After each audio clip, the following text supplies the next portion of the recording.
Polako smo došli do kraja današnjih lekcija. Pred tobom je domaći zadatak vezan za narodnu bajku Biberče.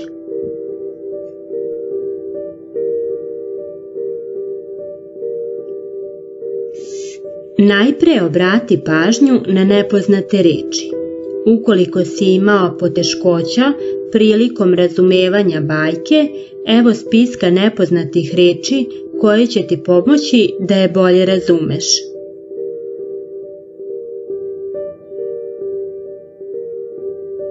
Tvoj prvi zadatak. Pretpostavljam da si pre slušanja bajke Biberče odslušao lekciju o odlikama bajke. Tvoj zadatak je da naučeno primeniš. Saslušaj još jednom pažljivo bajku Biberče i obeleži sve odlike bajke koje u njoj pronalaziš. Dobit ćeš listu za proveru, a tvoje je samo da određenu odliku i obeležiš.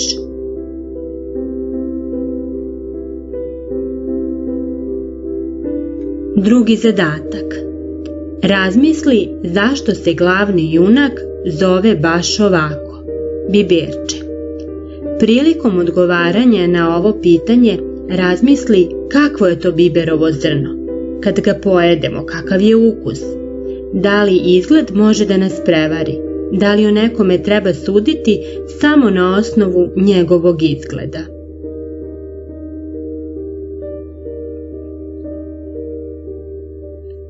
Naredno pitanje, navedi nestvarne događaje i likove iz ove bajke.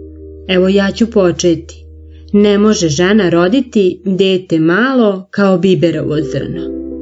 Koji su još nestvarni likovi i nestvarni događaji u bajci Biberče?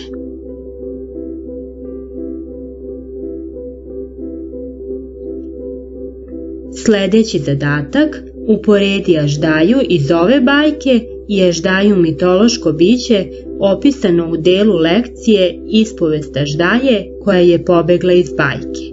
Navedi sličnosti među njima.